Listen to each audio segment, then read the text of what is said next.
C'est le retour du 1/16e. Effectivement, dans cette nouvelle série, on va construire un scale petit budget, le WPL C24. Salut à tous, bienvenue à la Drifterie. Aujourd'hui on attaque le montage du WPL C24.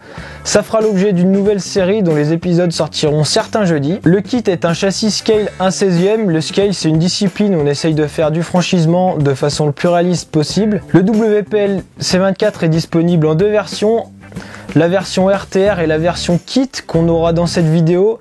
Pour moi c'est la plus intéressante, c'est celle où il y aura le plus de choses à faire. Niveau budget on est assez bas vu qu'on est aux alentours de 35 €. Je vous ai mis tous les liens en description avec un code promo de 15%. Le but de cette série est aussi de prendre en main mon nouveau matériel, c'est-à-dire l'aérographe et l'imprimante 3D. Donc bien sûr je ferai quelques modifications sur le kit, je le montrerai pas tel quel. Dans cet épisode on va s'échauffer avec le montage du châssis et après on continuera dans le vif du sujet avec la carrosserie dans le prochain épisode.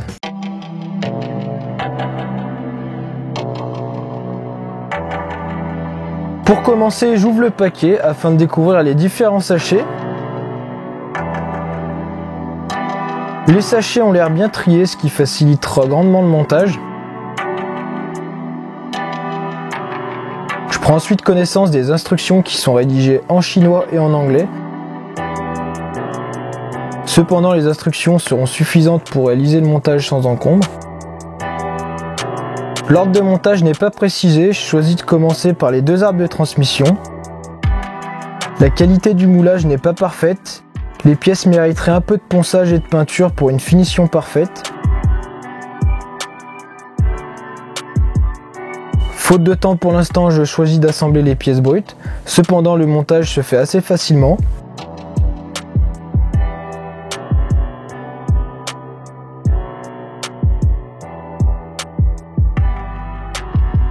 À cette étape, je me rends rapidement compte qu'il va falloir trier les vis pour continuer sereinement. Le temps perdu sera vite gagné par la suite. La suite justement avec un nouveau sachet qui comporte beaucoup de pièces. J'attaque avec l'assemblage des amortisseurs. La conception est assez intéressante et le montage se fait très simplement. Leur efficacité a l'air correcte pour une machine de ce budget. Une fois les amortisseurs vissés sur les longerons, je décide de porter attention à l'électronique.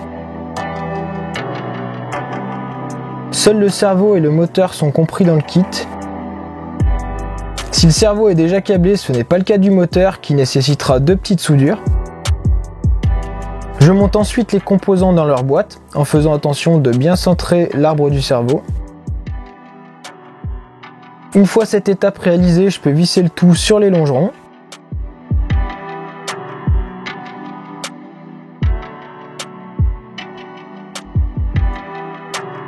Arrive enfin l'étape finale avec le montage des suspensions. Il faut être assez méthodique et bien visualiser l'ensemble avant de passer au montage. C'est à ce moment-là que le châssis prend vraiment forme.